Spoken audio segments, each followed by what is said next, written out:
Bharatiya Janata party पनवेलच्या वतीने चांगुकाना ठाकूर महाविद्यालय खांदा कॉलनी येथे महारोजगार मेळाव्याचे आयोजन करण्यात आले।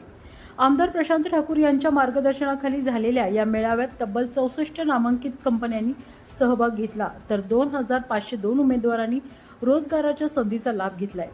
10वी 12वी ITI डिप्लोमा पदवीधर आणि पदव्युत्तर उमेदवारांसाठी विविध क्षेत्रातील रोजगाराच्या संधी एकाच छताखाली उपलब्ध करून देण्यात आल्या। कंपन्यांच्या प्रतिनिधींनी उमेदवारांच्या थेट मुलाखती घेतल्या, तसेच करिअर आणि कौशल्य विकासाबाबत मार्गदर्शनही करण्यात आले। युवकांना रोजगाराच्या संधी उपलब्ध करून देण्यासाठी आयोजित करण्यात आलेला हा महारोजगार मेळावा 2026 पनवेलमधील एक यशस्वी उपक्रम ठरला।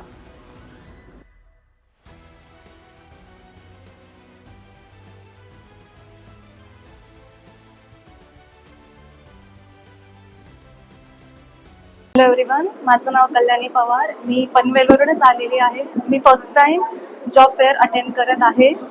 ॲक्च्युली मी HR मध्ये ऑपॉर्च्युनिटीज बघत आहे आणि मला असं कळालं की इथे जॉब फेअर आहे। सो माझ्या घराजवळ नसल्यामुळे मला हे यायलाच पाहिजे होतं आणि सो मी ते अटेंड करते, अजून इंटरव्ह्यूज देणार आहे।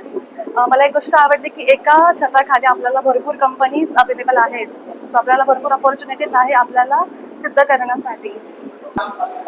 प्रशांत ठाकूर सरांचे खूप खूप थँक्यू, त्यांनी हे आयोजित केलं आणि आमदार प्रशांत ठाकूर सरांचे वाढदिवसानिमित्त हार्दिक शुभेच्छा। नमस्कार, माझं नाव साहिल विनायक रेवलकर आहे। मी न्यू पनवेलवरून आले। माझं शिक्षण CKT कॉलेजमध्ये झालं आहे आणि मी इथं एक ॲड थ्रू आले रोजगारचा। तर इथं खूप मदत मिळत आहे, सहाय्यक पण खूप आहेत, खूप छान प्रतिसाद मिळतोय। माझं नाव सचिन ईश्वर कळंतरे। आमच्या फॉर्मचं नाव आहे टॅली उन्नती इन्फो सर्व्हिसेस प्रायव्हेट लिमिटेड। आम्ही टॅलीचे सर्टिफाईड पार्टनर्स आहोत। आम्हाला हा प्रोग्राम कळला की महारोजगार मेळावा आहे। हा मेळावा हा आमच्यासाठी आणि विद्यार्थ्यांसाठी दोघांसाठी हा उपयोगाचा आहे। यामार्फत काय होतं, विद्यार्थी आमच्यापर्यंत पोहोचतात, आम्हाला जे कॅन्डिडेट पाहिजे ते आम्हाला भेटतात। आम्ही त्यांचं नॉलेज बघून व त्यांना कुठली पोस्ट द्यायची, काय द्यायचं ते आम्ही ठरवतो। असे प्रोग्राम मागच्या वेळेला पण आम्ही केला होता आणि असेच प्रोग्राम होत राहावे, त्या अनुषंगाने आपल्याला किंवा स्टुडंट लोकांना रोजगाराच्या संधी निर्माण होतील। नमस्कार, मी संदीप DRS कंपनीमध्ये HR मॅनेजर म्हणून आहे आणि आम्हाला हे रोजगार मेळावा फार चांगल्या प्रकारे उपयोगी येते, कारण आम्हाला इथे टेक्निकल माणसांची रिक्वायरमेंट आहे ती आम्हाला इथेच मिळते। कारण का टेक्निकल माणसासाठी आम्हाला इकडे तिकडे फिरावं लागतं, पण इथे या व्यासपीठावर अनेक प्रकारचे टेक्निकल माणसं मिळतात, त्यासाठी आम्हाला सोयीस्कर आहे। धन्यवाद। मी सगळ्यात आधी आम्हा सर्वांच्या वतीनं तुमचं या रोजगार मेळाव्यामध्ये जॉब फेअरमध्ये मनापासून स्वागत करतो आणि तुम्ही आज या ठिकाणी आलेला आहात, तुम्हा सर्वांना मनापासून शुभेच्छा देखील देतो। खरं तर माझे सहकारी ॲडव्होकेट चेतन जाधव यांनी या दृष्टिकोनातून मला कळवलं होतं की आपण कार्यक्रम करत असताना मंचावरचा आपण कार्यक्रम मोठा करूया। सन्माननीय रामशेठ ठाकूर साहेब पण थोड्या वेळाने इथे भेट द्यायला येतील। पण घडतं असं की पाहुणा आला की कुठेतरी वेळेत मागं पुढं होतो आणि मग आपल्या रोजगार मेळाव्यावरती फरक पडतो।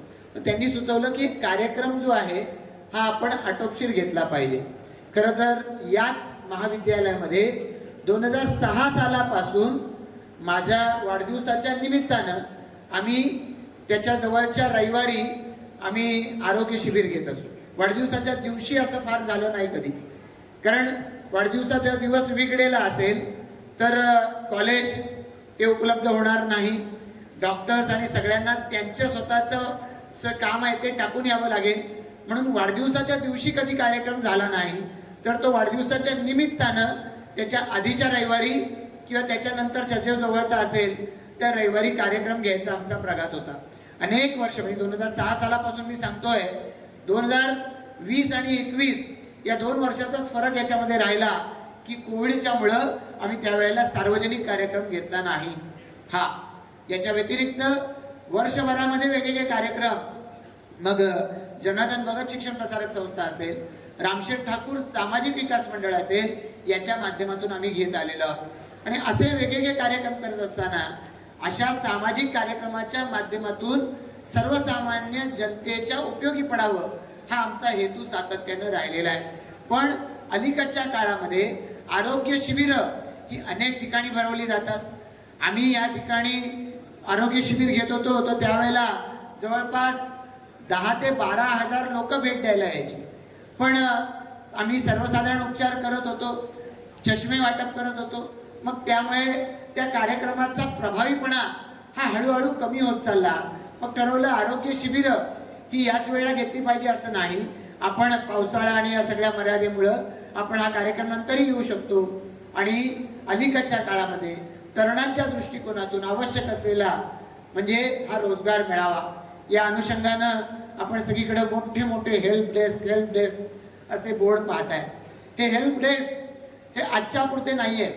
चांगुकाना ठाकूर महाविद्यालयामध्ये स्वतःचा असा प्लेसमेंट सेल आहे. या ठिकाणी कांबळे सर आहेत, कोनगिरे मॅडम आहेत, या सगळ्यांच्या माध्यमातून आम्ही सातत्यानं हे आम्ही कार्यक्रम या ठिकाणी वर्षभर आम्ही आयोजित करत जातो. आरतीजी या ठिकाणी मर्डेकर आहेत किंवा त्या कांबळे सरांची ही जी टीम आहे, सिक्युरिटी कॉलेजच्या विद्यार्थ्यांना त्यांचं शिक्षण पूर्ण झाल्यानंतर त्यांच्या प्लेसमेंटच्या साठी म्हणून हा सेल काम करत राहतो. या व्यतिरिक्त 2020 सालाच्या आधीपर्यंत आम्ही भारतीय जनता पार्टीच्या वतीनं खारघर इथल्या भाजपच्या कार्यालयामध्ये आम्ही प्लेसमेंट सेल चालवत होतो. पण मग कोविडमध्ये त्याच्यावर परिणाम झाला आणि मग पुढे त्या सेलच्या माध्यमातून काम प्रभावीपणानं होत नव्हतं. मग आता पुन्हा आम्ही हा प्लेसमेंट सेल पनवेलच्या भारतीय जनता पार्टीचं जे खांदा कॉलनी इथलं कार्यालय आहे, या कार्यालयातून आम्ही सुरू केलेलं आहे. आमचे सहकारी प्रवीण आणि त्यांच्याबरोबर त्यांचे सर्व सहकारी हे या कार्यामध्ये सातत्यानं पाठपुरावा करतायत. माझे अनेक सहकारी यांचं मी खरं तर मनापासून आभार व्यक्त करतो.